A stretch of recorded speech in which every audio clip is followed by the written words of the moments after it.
Naniniwala ang Rizal Police Provincial Office o RPPO na mas magiging madali ang pagsugpo ng kriminalidad at mga iligal na droga kung makikipagkaisa ang mga mamamayan sa lalawigan ng Rizal. Ayon kay Rizal Police Provincial Director Police Colonel Felipe Maragun, mas malaki ang magagawa ng pulisya para sugpuin ang anumang krimen kung makikipagtulungan ang mga local government unit hanggang sa pinakababang barangay. At actually palalakasin pa namin yung ating programa, yung grassroots, at the grassroots level, yung patrolya ng bayan. Patrolya ng bayan in the sense na may mga pulis na po kaming naka-assign sa mga bawat barangay. Ito yung pulis sa barangay namin, but kailangan namin ng mga kasamahan like the barangay tanods, yung ating mga force multipliers. Meron naman tayong mga very active advocacy support groups and force multipliers sa mga bawat bayan. Dagdag pa ni Police Colonel Maragun, bukas ang kanilang opisina sa lahat ng gustong maging bahagi ng mga rescue team na train at sa mga gustong maging volunteer na tutulong at makakasama sa patrolya ng bayan.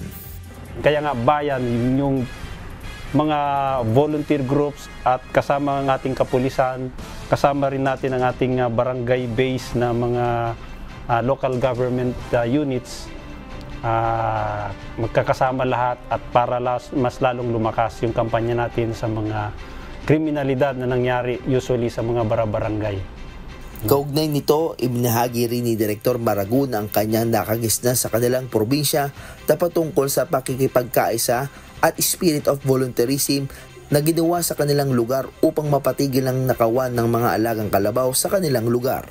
Dagdag pa nito, napatunayan na rin nila ito ay epektibo dahil mula sa patrolya ng bayan na ongoing duty, mayroong nag-report sa PNP mula sa naglalaro na Cara Cruz na nakarecover sila na hininalang shabu kung saan agad namang nadakip ang mga sospek. Panawagan naman ni Director Maragun sa publiko na makapagkaisa ang mga barangay sa naturang proyekto ng pulisya upang ang lahat anya ay may kamalayan sa mga nangyayari sa kanilang lugar at magkaroon ng responsibilidad. Sa pamamagitan aniyan ng programa, maiaayos na ang mga maliliit na problema mula pa lamang sa barangay level at inaasahang gaganda pa ang resulta ng peace order. Diyos ang aming sandigan, serbisyo publiko ang aming pinahahalagaan. Mula rito sa Rizal, Jolitz Matangat, humahataw.